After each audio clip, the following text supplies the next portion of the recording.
Jecorey, how are you? Peace, love, and justice. I am maintaining. Try not to be complaining. I like that. Yeah, that's the key, I guess, is to try not to complain and count blessings where possible, right? So there's so many things I would love to talk about. You know, I sent you the little one sheet with things to consider, but I think I'll just begin with the beginning. How is your life being affected right now with the state of the world? My life is a combination of different hats. I'm Corey to my family, of course. Jecorey, just in general. Born, raised, and still living in the West End, originally from Parkland, now in the Russell neighborhood. I'm also known as 1200 as a performer, a composer, recording artist. I'm also known as Mr. Arthur when I'm teaching in public schools, community centers, boys and girls clubs, libraries. And I'm also known as Professor Arthur at Simmons College of Kentucky. Fingers crossed, in a couple months, I'll be known as Councilman Arthur. But I have different hats and different, I would say, careers that make me who I am. And all of those have been impacted by COVID-19 in ways that I'm not too surprised about, but I've been able to pivot and change how I approach those different aspects of life, such as teaching online, such as my campaign essentially becoming a campaign to help people as opposed to a campaign for them to help me and get a vote. I've been really mobilizing and organizing around those different careers to help as many people as I possibly can. Just like before we hopped on this call, as a musician, as an arts organizer, working with Kentucky Performing Arts to make sure that our artists have some paying gigs and that people still get to experience the arts and we keep the arts alive, but more importantly, keep hope alive. We have a lot of things that I think we can celebrate, but it's hard to ignore some of the really dark, disparate parts of the world and of America right now. When basic needs are met, when food, shelter, clothing has been addressed, how do you explain to somebody the hope and the value of the arts in our world? Why are they essential to you? I've been saying this quote since we put out this Lift Up Louisville song to press all around the country. 100 years from now, when we kind of pick up the rubble and the debris from what happened right now in this moment, you're going to have a Lift Up Louisville song. You're going to have an endless web of archives of what artists created and how they reflected the moment, how they got through that moment, how they utilized music and visual art to create moments of happiness for people and moments of reflection for people. And you can't spell artifact without art, and that's a fact. So I often think of the art as something that is reflective of the time you're in now, but also reflective of what you hope to aspire to or to get to in the future. Art really, to me, is, it is essential in my life, I know, and it really is a connecting thread, I think, for all of humanity, whether it is music or written word or performance. It's an indispensable thing, in my opinion. Absolutely. And it's natural for us as humans to make the art that we make. When you think of birds, they sing and chirp a special kind of bird-like song. When you think of the way that fish swim, they swim artfully. It's almost like dance. We have a specific type of art that we create, and only we as a species can make that art. We are the only species that you'll hear playing in a symphony orchestra, the only species that you'll hear rapping. And I like to make those parallels just because I rap with symphony orchestras. But as humans, the way that we create art is just so natural. When you're a baby, you're learning to sing and coo before you can actually learn to speak. You're dancing and moving around before you have the agility capability to move your body in the way that we do is socially normal. You are making art, scribble scrabbling before you learn how to write. So it's natural for you to be an artist when you're born, but as you age, some people feel like they lose their creativity and then they become just normal human beings. Oh, how do we create or limit, maybe the word, boundaries with art, and while at the same time nurture a real freedom in creativity? Well, the same way that we are supposed to be physically fit, I believe we should also be creatively fit. And an example would be when I'm in a classroom, I'm teaching a group of kids. Oftentimes, if you have kids, a lot of teachers complain about them being too talkative, them being too active, too much energy.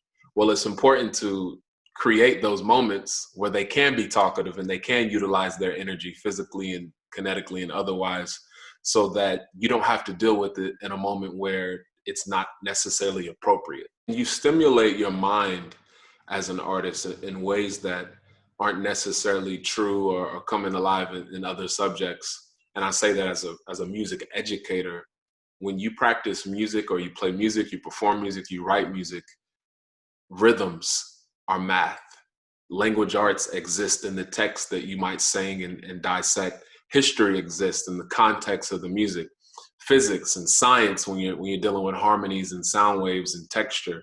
Every single subject is packed into arts education. And a lot of people don't look at it that way. But when you practice arts education, you are flexing those other academic muscles. So that's why so many artists are very well-rounded when it comes to academia, because they are practicing that constantly, all of the other subjects into this subject itself. Why were you drawn to teaching? I felt the responsibility to do something that someone did for me that maybe they didn't know at the time, but saved my life. Being in concert band, drumline, every single after school and during school activity motivated me to get better grades, to show up to school, to make sure that I stayed out of the streets, stayed out of trouble. And I have plenty of peers, countless peers, who are either in a prison yard or in a graveyard. And I'm thankful that I'm in a position to have a marimba in my home, a 1942 Deegan marimba that I can take outside and play in my front yard, because I had the arts as an outlet, and I had a teacher who was there for me in a time that was just so significant in life, you know, as a teen, growing and going through hormones and growing pains and whatnot. She saved me. And if it wasn't for that, I don't know where I would be today. As far as my career goes, I consider myself a teacher first and foremost and always. And I will always feel that way. And I'm glad that I can utilize the skill to teach the youth, and not just through a lens of music. Music is just the vehicle to get them to a specific destination. We unpack so much more, but we utilize music to get there. Tell me, what grade were you in and what school, and who was that teacher that was so pivotal in your life? So going backwards through time, in college, I had Dr. Greg Byrne, who was the University of Louisville marching band director for 10 years. And he was also my professor of percussion studies, which is actually my title now at Simmons College of Kentucky. He believed in me even when I was at a school that was predominantly white, predominantly European in terms of the musical tradition. And I was laughed at and made fun of, and people took bets on when I would drop out of music school or flunk out of music school. He believed in me when no one else did. And I'm so appreciative of him as a mentor. Before college, Deborah Burnell, who was my marching band director, my concert band director, she ran all of the band programs at Pleasure Ridge Park High School. And I would say she opened the door for me teaching before anyone else, because I was a junior and I was the drum major of our marching band. And I got to lead rehearsals. I got to be in charge. I got to essentially be a teacher. And I also started teaching private lessons to younger students and helping at that point. So I've really been teaching since 2009, when I was in marching band leading our school's group. And from there, she told me I should be a teacher. And I was crazy enough to believe her and go down that path.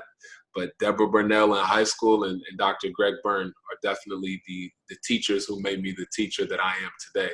And then also, it's important to realize, because life isn't all peachy, peachy, peachy, I had teachers who are not ideal, who weren't examples of the teachers that I wanted to be. So I would also like to thank them, the good teachers and the bad teachers. They taught me what teacher I didn't want to be. Oh, there's always something to learn, whether Absolutely. it's a something that's hard to see or something that's beautiful to take in. Yeah. I have to say, you were a junior and you were the drum major. I think of that as always being for the seniors. Yeah. I like to think of my workflow, whether I'm organizing a festival, running for Metro Council, teaching in a classroom, whatever the case may be. I like to think of my workflow in the way that I organize and structure almost like a marching band where you have different sections that are responsible for different parts of the overall music and the way that everything fits together. Everyone plays their position and everyone has an important position, and we all have the same goal that we work towards. So in terms of just design and overall how to live life, I kind of look at it through a marching band lens. Like, that sport taught me so much about how to just be responsible, and I'm so thankful for it today. Did you just call marching band a sport? Yeah, absolutely. You're on the field, you warming up, and you physically are active. I would almost call it a sport more than some other sports, because when I was in marching band and I had tenors on my body, I'm carrying a 60-pound drum. You're not carrying 60 extra pounds when you play basketball or football. So this is definitely a sport. You're lifting weights. You're maneuvering up and down that field. You're thinking of plays as you think of the music that you're performing. It is absolutely a sport. In fact, I think it's the most mentally stimulating sport there is. I now can say that I'm an athlete, and I had no idea. I was in marching band for 2 years, and that's what's up. It's a really lovely little microcosm of synchronicity, isn't it? Absolutely. And what I love the most about this sport known as marching band is that everyone starts. If I'm on a basketball team, 5 people can be in at a time. If I'm on a football team, I don't know what the number is, 11, 12, whatever. In marching band, everyone, whether you're in the front ensemble, your drum major, whatever the case may be, everyone is contributing to the game. I want to skip back and remark about how cool the Lift Up Louisville video is. And that another great example of musical collaboration, as a way of discovering hope and creating light in an otherwise dark time. How was that experience for you? It came together in quite a magical way, because none of us were in the same room, which is often the most ideal situation when it comes to collaborating with other musicians.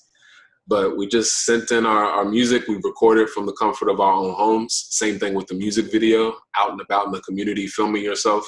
And it was all just spliced together. Ben Solee put it together as the musician that he is. And I was very proud to be a part of a product that meant a lot to us here locally in Louisville, but also became a national wave of sorts. And I really hope that other musicians in other parts of the country start to come together and create something for their own city. We are a world-class arts city, and I look forward to the day when others realize it, and hopefully Lift Up Louisville was a nice gateway into what that could be in the future. So, Jecorey, tell me about your decision to lead in a different way in this run for council. As humans, we evolve, and this was a natural evolution for me. If you listen to my music, you hear how politically charged it is. If you understand my work outside of the music, outside of the classroom on these streets, you realize how important it is for me to address some of our issues. And over time, I realized there was a huge need for political involvement, and I wasn't quite sure how to be politically involved. I went to a conference hosted by Simmons College of Kentucky and St. Stephen, known as the ADOS Conference, American Descendants of Slavery. And this movement was founded by a man named Antonio Moore in California and Yvette Carnell in Georgia. And it's very much so based in the need for us to be politically educated as Black people in America who descend from chattel slavery. And not just slavery itself, the 250 years, but the institution that followed slavery, which involved 100 years of Jim Crow, which involves present day discrimination and incarceration and housing and education and healthcare, as we're seeing right now, that's always existed. But this conference and these teachings really sparked in me some urgency to not only rap on these issues, but to act on these issues outside of what could be considered very transactional means. I worked so hard to redistribute wealth that has existed in this city. And when I get to organize events, making sure I send it to people who are low income or people who are Black in ADOS. But I didn't realize that it was going to take bigger waves, bigger changes, and that politically the only way to change what I was so worried about, what I was always rapping about and teaching about in classrooms through music and other means, was to pressure a politician or be a politician. Mm. And when Barbara Sexton Smith, Councilwoman Barbara Sexton Smith, decided not to run again, I realized this was the perfect opportunity to bring forth some of that change, because District 4, the downtown central business district, and all of the surrounding neighborhoods, we have about 16 different neighborhoods that touch this district.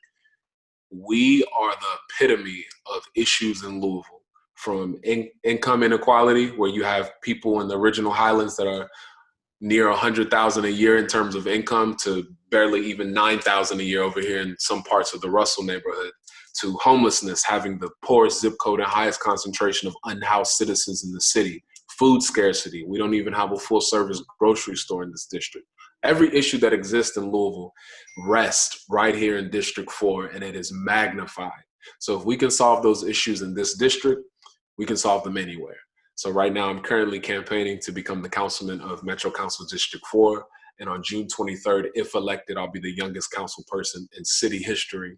And also I plan on being the blackest, loudest, and prettiest council person in city history, as we fight for some of these changes that I believe people have had the intent of impacting, but have definitely not made the headway. When I was born in 1992, 21% of Blacks in Louisville lived in poverty.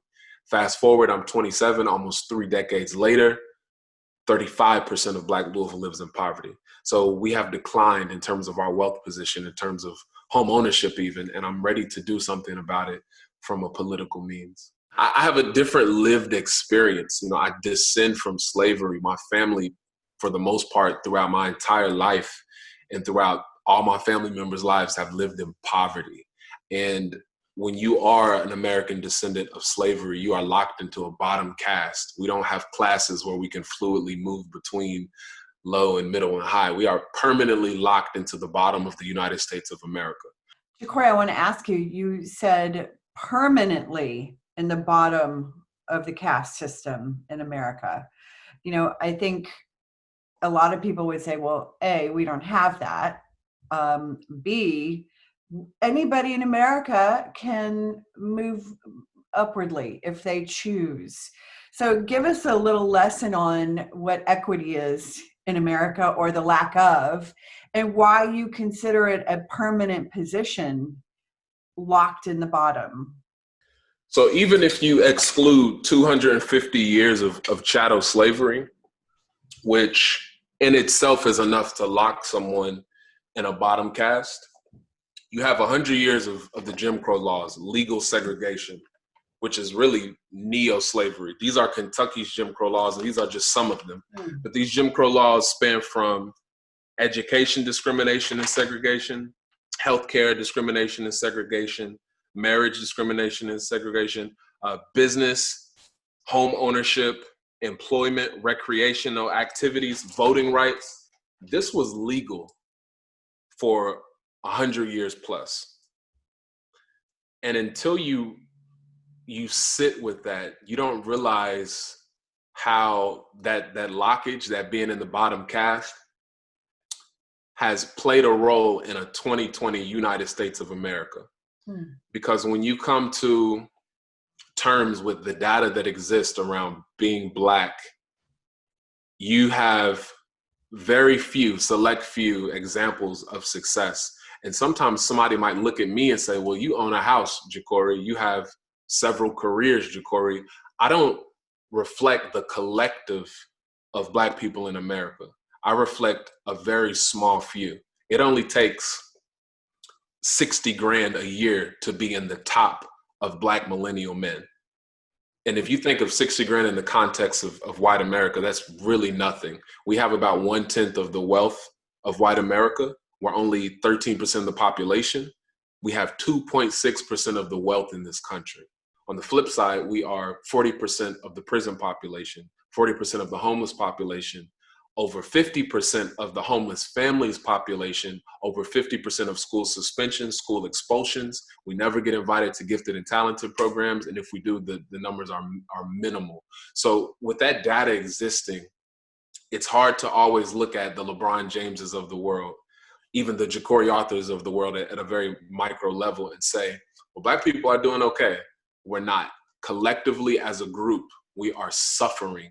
And the celebrities that exist that seem to have success, that smile in our faces and they buy schools and they sell us whatever they sell us, they are really covering up the rest of what Black America is going through and dealing with.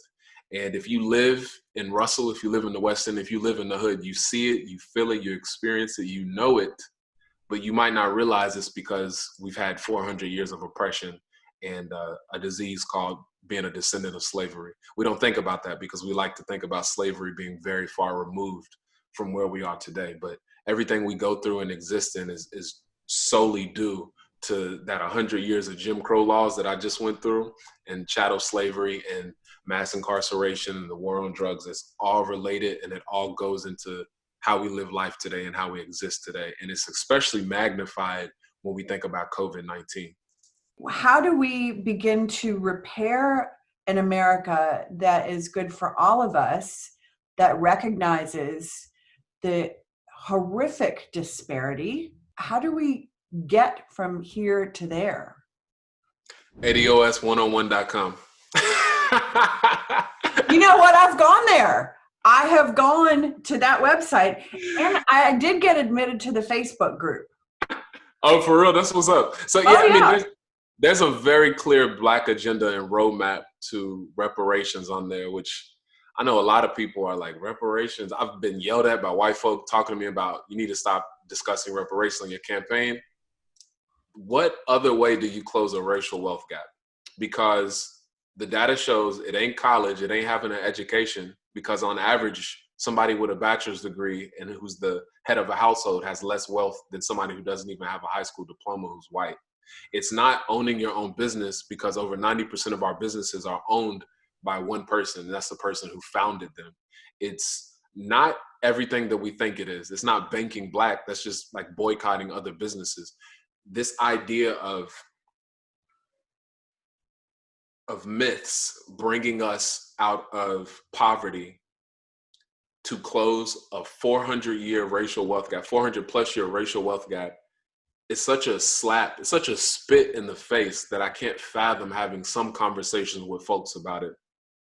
And until people come to terms with the truth, it's going to be very hard to have that America that you just talked about. My favorite Malcolm X quote is when he was asked about progress. And he was smiling and all kind of giddy before, but then he said, no. We're not seeing progress. If you stick a knife in my back 9 inches, pull it out 6, that's not progress. You pull it out, that's not progress. It's only once you begin to heal the wound. And we haven't healed the wound. We haven't taken the knife out. So many people won't even acknowledge that the knife is there. So until we get to that point, it's a wrap. We are going to have these disparities. And what's going to end up happening is, it was predicted that in 2053, Black wealth, ADOS Black wealth, would shrink to 0. But with COVID-19, that's probably going to be even sooner.